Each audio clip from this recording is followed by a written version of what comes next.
Greetings, my fellow freedom-loving sovereign thinkers. Thank you for tuning in to LO3 Podcast. My name is Craig, transmitting from the beautiful swampy mangroves of South Florida. And today's date is Sunday, October 1st, 2020. All Saints Day night, huh? Yeah, so, I actually took a little stroll on Halloween night.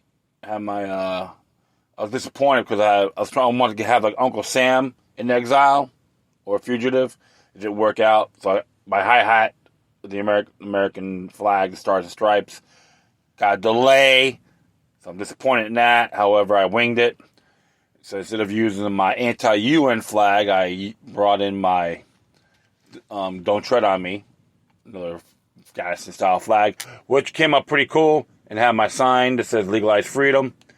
And got people's attention. You know, took photos of some people I knew, and they liked the outfit. Gets a message of love, of course. And it's so funny because after I was leaving, I see all these people start swamping the Himeshi district. What happened was, you know, they had the lockdowns, they had the limitations on what time, you know, by the order of tyrannical Bertha Henry herself. And all the cities and counties are, oh yeah, you gotta have it, you gotta shut it down, this and that. And everyone just gave them a big trick-or-treat middle finger. It was great. So, and they couldn't really control it, the curfew, so they let it go. And it was, daylight savings time ended too, so people had an extra hour to party. But I decided to get home a little early. So I was getting up, you know, around the AM, early at like 7, 8 in the morning. So I'm like, I'm just going to go to bed and just kick back. But it was worth it. You know, I had a good time. People I haven't seen in months asked me what I was doing. And it was very beautiful. And there's some folks out there I haven't seen. And it was nice. You know, there's some good people out there. And, of course, be vigilant on your health. COVID-19, you know, a lot of people didn't wear their mask. So I just told everyone to be vigilant on your health. Don't take things for granted. And, hey, it was good. It was a great message. And it was nice to see that area resurrected. And we should be a little more consistent. And like I said, it's just, hey, I was like, even over there, I was telling all the clubs and restaurants, you can beat this. There's a lot of ammunition on your side. All you got to do is look it up. I gave them the stuff on affirming civil rights to all Broward residents, including eminent domain. Stuff that even, and made sure that edict, the order, is an invalid contract. And plus, some folks may not like it, but who the hell cares? All right? I'm not going to give up my freedom for security, so my liberty for security. And, of course, liberty means freedom plus morality, all right? Yeah, respect the elders and all that. I'm not going to refute that, please. Like, everyone assumes, oh, you're one way, one dimensional. No. Everything I do is voluntary. But it was a good time, so I really enjoyed myself. So I'm not going to go anything too crazy. I was, watching some of the stuff on the news. I was watching this one video by Rudy Giuliani's Common Sense on the whole Biden ordeal, crime family, Hunter Biden. Looks like Hunter Biden is a pawn of Papa Joe, and it's a real shame. And I'll be very frank about the show, about Rudy Giuliani. I have forgotten the questions on September 11th, 2001. All right? Get all the debris and just ship it out immediately. Still a lot of questions. We haven't forgotten. 9/11 truthers have not forgotten what your contributions did as mayor of New York City. So you never were America's mayor. Okay? With all due respect. And of course there's even claims if Trump gets reelected, he may appoint a new Attorney General, Rudy Giuliani. And I'm like, I don't want mini Benito Mussolini in there. But if you're going to go after other patsies, that's how I'm looking at it. It'll be more like throw the book at these people. So I guess that's how I'm looking at it with Trump. I'm not too keen about it, okay? So, like I said, because I followed Rudy Giuliani even as mayor, and I wasn't really too thrilled with some of his tactics. Especially how they treated the police, too. So, I'll be talking a couple of things pertaining to the 10th Amendment issues. think it's very essential to know about these things. And they're both written by Mike Maharrey from the 10th Amendment Center. And they're a little bit, a couple days old, a day or two old. So I think the other one's like 3 or 4 days old. But it's very interesting stuff. And I like to share it to my audience out there. And let's just check this out.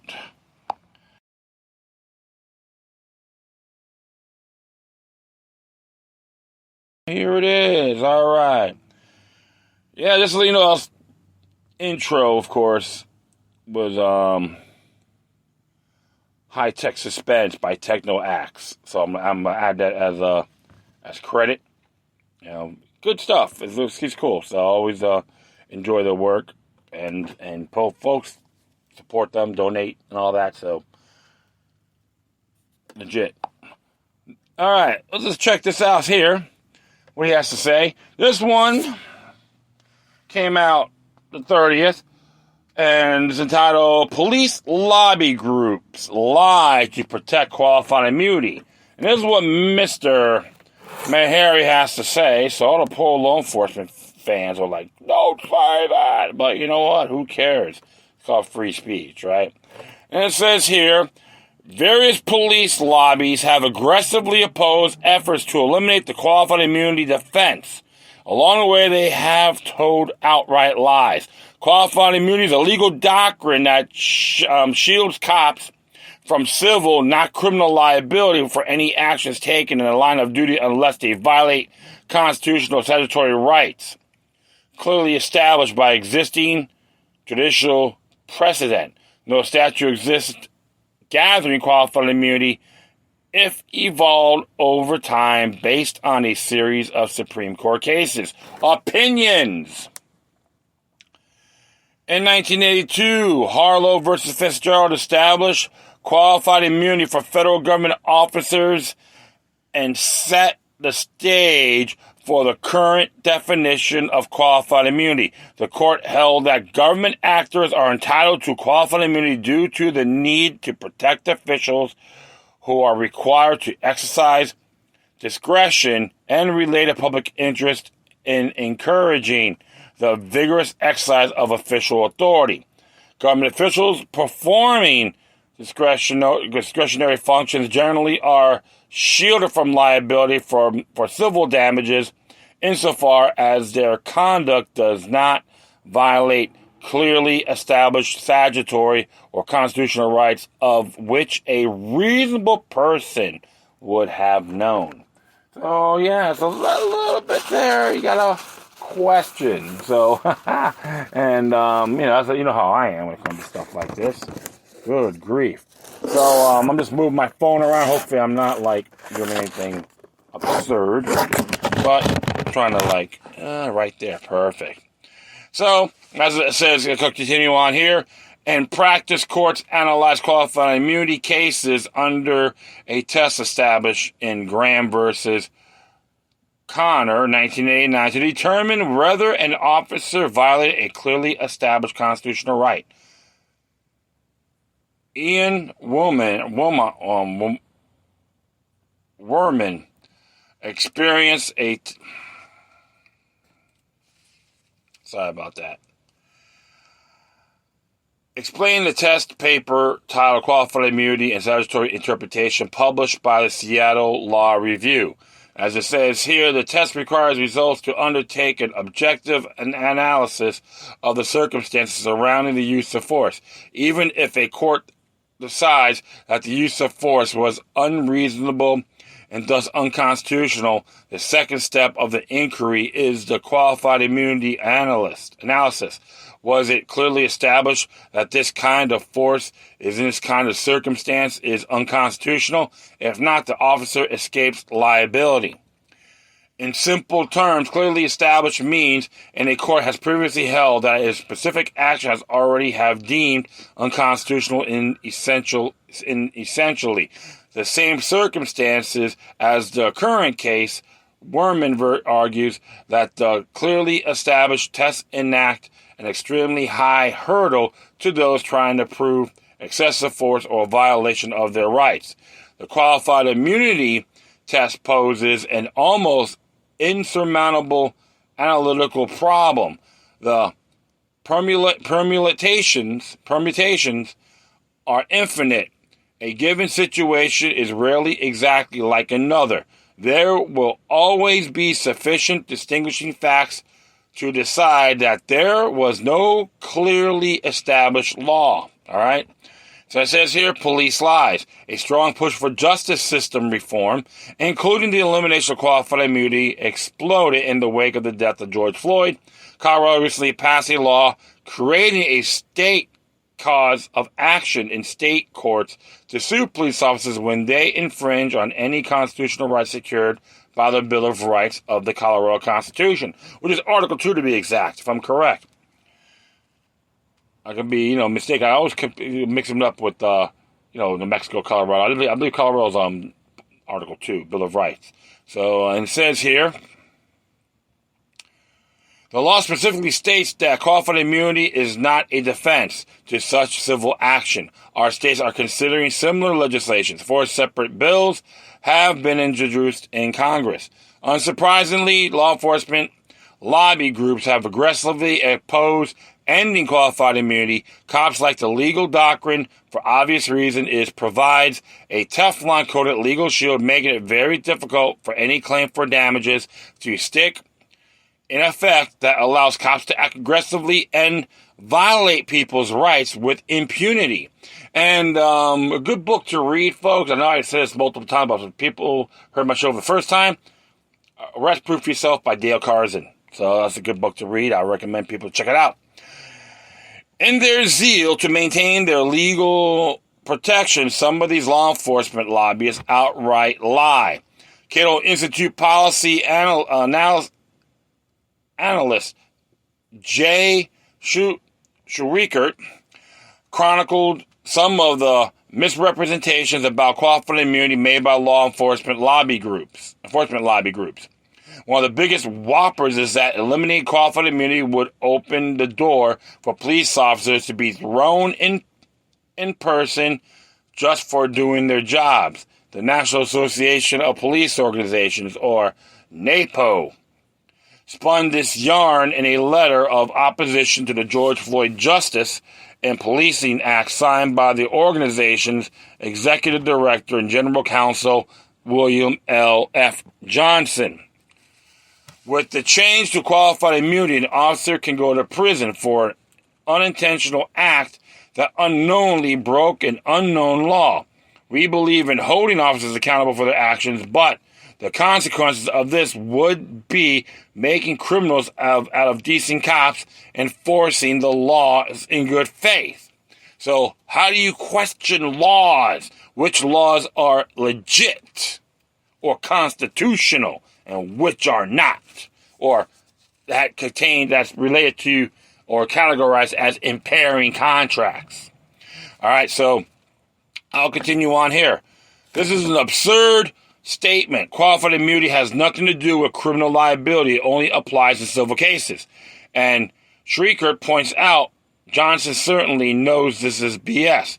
It beggars belief to think that he is unaware that qualified immunity is a civil doctrine, not to bar to criminal prosecution.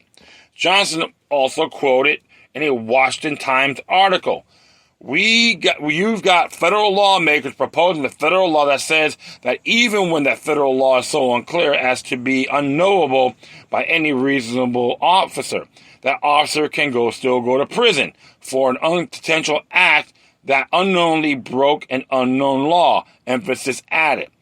Schrickert called the assertion astounding. All right? So this is more like drama queen rhetoric, correct? One of the target largest police organizations in the country in opposing qualified immunity reform based on the clearly erroneous assertion that the doctrine has anything to do with criminal prosecution, he wrote. Police lobbyists also claim that ending qualified immunity would subject cops who haven't violated anybody's constitutional rights to civil damages. This is untrue. The legal doctrine is a shield for officers who have violated a person's rights. As Schrickert explains the doctrine of qualified immunity only matters when a public official has, in fact, violated someone's federally prosecuted protected rights. We can use state too, folks, out of fairness. If a police officer hasn't committed any constitutional violation in the first place, then they don't need qualified immunity because they haven't broken the law at all. Nevertheless, police lobbyists often claim qualified immunity merely protects officers who have acted reasonably or who haven't violated the law. So, kinda, sort of is legit. But if we assume we can get in trouble, folks, right? Or give us the dirty look, even in being investigated, or you're facing the judge, I will proceed. A Massachusetts police union that represents Boston police officers made the following statement in an opposition to reforms in their state. To be clear, qualified immunity is a bedrock protection extended to all public employees, not just police officers. It does not protect bad cops. In fact, it only protects police officers who act reasonably within the rules and regulations of their respective departments. He sounds like it's more like a bargaining chip or collective bargaining agreement. All right, so I'm going to continue on here. It is true that qualified immunity applies to all public officials, but Secret calls the last part of the statement nonsense. The claim that qualified immunity only applies when officers act reasonably and within the rules and regulations of their respective departments is a pure invention directly at odds with actual case law. Indiana State Police Association, or ISPA, made a similar assertion in a statement in opposition of the Reforming Qualified Immunity Act. While there is no doubt that bad actors have brought this issue to the forefront, we believe that qualified immunity serves to protect all police officers legitimately performing their duties, and it allows the public to recover damages in cases where an officer has violated the person's rights, which is under the city's or state's tab, okay, the taxpayers' money. All right. Shrieker wrote that this isn't just wrong. It's basically the exact opposite of what qualified immunity actually does. Qualified immunity only matters when a public officer has violated someone's constitutional rights, but where a court finds that rights was not clearly established, police officers who are legitimately performing their duties, i.e. acting lawfully, do not need qualified immunity because, by definition, they are not violating anyone's rights in the first place. Woo! Sorry about that, folks. Here's another statement. This one by Deputy Attorney General of the United States, Jeffrey Rosen, in an op-ed for the New York Post opposing qualified immunity reform. Hold on here, folks. Qualified immunity is a legal doctrine that prevents law enforcement officers and other officials from being personally subjected to civil lawsuits when they have acted lawfully and haven't violated clearly established rights. Police officers should be and are held accountable when they violate the law. They shouldn't also have to worry about being personally sued for their jobs when they follow the law. Okay? Again, qualified immunity is not a protection for officers who have acted lawfully. As Shiger points out, the entire point, the doctrine, is to protect officers who have broken the law, but where they violated rights that were not clearly established. As Deputy Attorney General and a former adjunct law professor of Georgetown, Mr. Rosen surely knows better. Yeah, right? More of you car salesman rhetoric. Police organizations are amongst the most powerful lobbyists in American political system, and they have they almost always oppose reforms that would strengthen the protection of individual rights. They generally lobby against asset forfeiture reform, limits on surveillance, ending police militarization, barring enforcement of unconstitutional gun control, and anything that will limit the growing national police state. As we have seen, they don't hesitate to misrepresent the facts in order to block necessary reforms. Exactly. What they're giving you folks out there is nothing more than P-now microphone rhetoric. And actually, you give them the bigger object on that topic aforementioned. The truth of the matter is, my friends, they should be peace officers rather than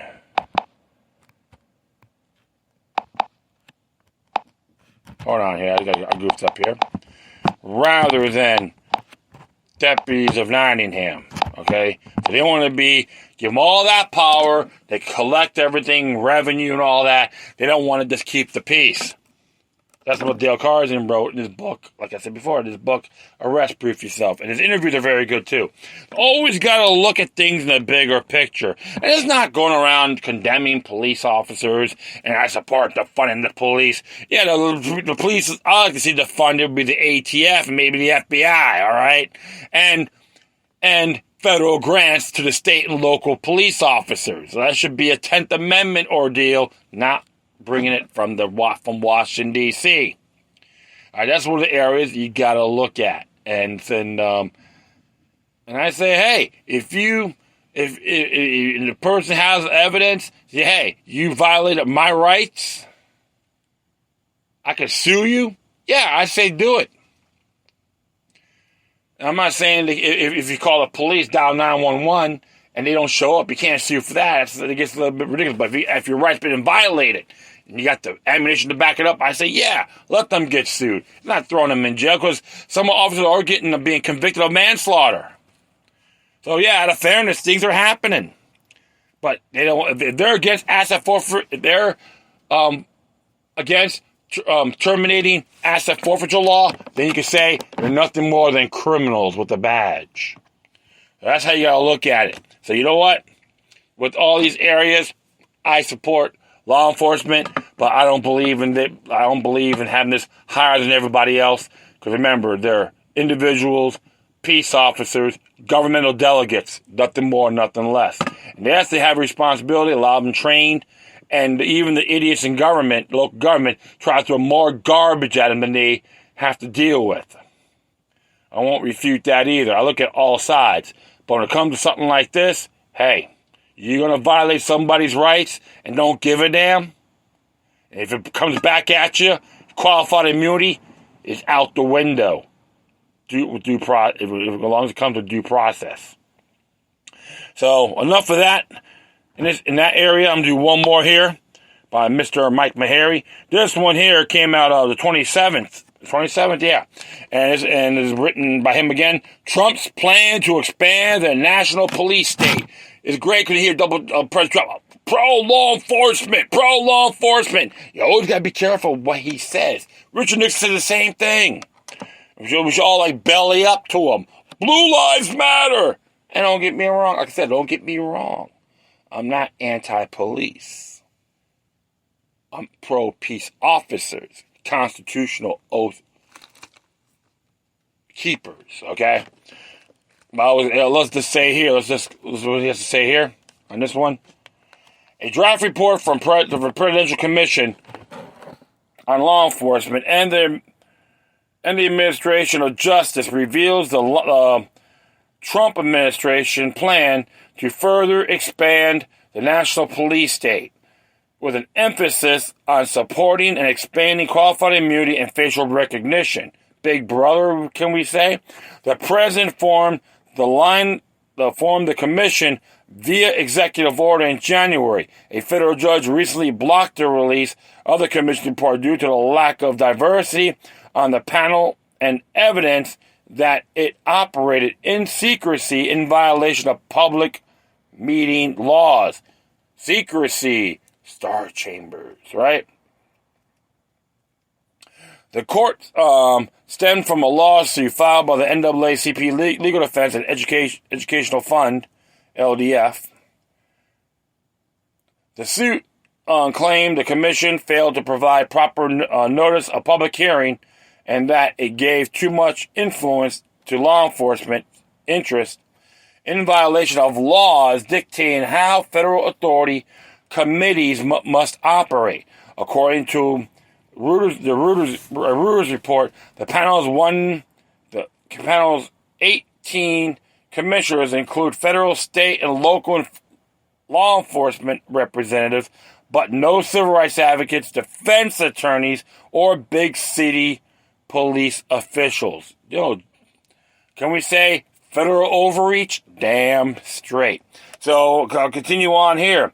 Through an open records request, Reuters obtained a draft of the commission report revealing a plan to further empower law enforcement in the United States. A New York Times op-ed declared the President's Commission was considering recommendations that could transform this nation of a dystopian police state. The report recommends increasing due process protections for police officers facing charges of misconduct and called on the Justice Department to regularly affirm support for qualified immunity. See, more feds getting into the affairs of state and local public safety. Federal courts created the qualified immunity legal defense and applied it across the U.S. through an incorporation doctrine. In practice, the federal courts have cemented a system in place that gives law enforcement officers almost complete immunity and allow them to violate any individual rights without virtual impunity. The problem isn't a lack of due process for cops. It is a system that gives them almost unlimited protections. The Commission's recommendations not only affirms the system, but would give even more power to police. For instance, according to Reuters' proposal including allowing officers accused of wrongdoing to view body camera footage before speaking to internal investigators. The report also calls for an increased federal funding for facial recognition technologies, even as many states are working to limit or ban their use. Federal government has been developing a massive nationwide facial recognition system for years. The FBI rolled out nationwide facial recognition program in the fall of 2014 with the goal of building a giant biometric database with pictures provided by the state and corporate friends. In 2016, the Center on Privacy and Technology at Georgetown Law released the Perpetual Lineup, a massive report on law enforcement use facial recognition technology in the U.S. You can read a complete report in the perpetuallineup.org. The organization conducted a year-long investigation and collected more than 15,000 pages of documents through more than 100 public records requests. The report paints a disturbing picture of intense cooperation between federal government and state and local law enforcement to develop a massive facial recognition database. Facial recognition is like a powerful technology that requires strict oversight, but those controls, and by large, don't exist today. Report co-authored Claire Garvey said, with only a few exceptions, there are no laws governing police use of the technology, no standards ensuring its accuracy, and no systems checking for bias. It's a wild west. There are many technical and legal problems with facial recognition, including significant concerns about the accuracy of the technology, particularly when reading the facial pictures of minority populations during the test run by the ACLU of Northern California. Facial recognition misidentified to 26 members of the California legislature as people in the database of arrest photos. With facial recognition technology, police and other government officials have the capability to track individuals in time. These systems allow law enforcement agents to use video cameras and continually scan everybody who walks by. According to the report, several major police departments have expressed an interest in this type of real-time tracking. Documents revealed agencies at least 5 major cities, including Los Angeles, either claimed to run real-time face recognition off of street cameras, brought technology with incapability, or expressed written interest in buying it. The federal government heavily involves itself in helping state and local agencies obtain this technology. The commission reports recommends ramping it up even further. The commission also wants to strip away privacy protections and make it easier for cops to access encrypted information on your phone. Ain't that great? We should all go, Sieg Heil, Hi Hitler, Hi Lenin, come on. Not only the Presidential Commission on Law Enforcement and Administration of Justice proposed policies that will expand the ever-growing national police state, but it also represents a further expansion of unconstitutional federal power. The federal government has no constitutional role in state and local policing. Police powers were among the power supporters of the Constitution, specifically said would remain with state governments. The federal government has monopolized education, healthcare, environmental regulation, the economy, and more. Now is in the process of monopolizing law enforcement. Given the Fed's track record on everything else it controls, we should be wary of this movement to nationalize policing. It won't end well. And that is absolutely correct, my friends. You always have to look at the bigger picture. And that's why the announced Homeland Security, I opposed it. And I still do today.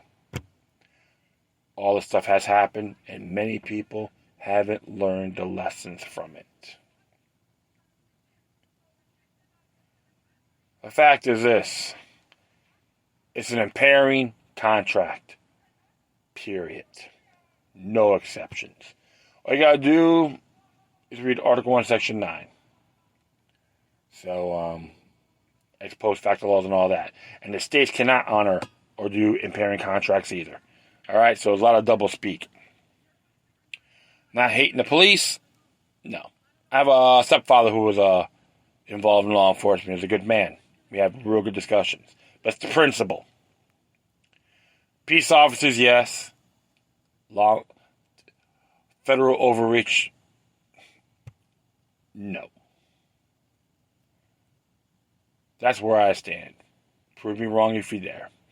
Alright, that is it. I thank everyone for listening. Plus, feel free to download and share us throughout your social media networks. If you have any questions, comments, or me send something that's interesting, want to check it out, wherever you do, please. Oh, wow. I almost had a brain fart there. Send your correspondence to Decorum. Furthermore, you could hit me at LuckyLuck3@gmail.com. Or if you like to encrypt it, LuckyLuck03@protonmail.com. If you want to do a donation, hey, great. Hit me at paypal.me/LuckyLuck3 and support the 10th Amendment Center as well. Give a shout out to Mike Meharry. Always loved his work. And it's been a while since I did some narrations on these articles, and it's well worth it.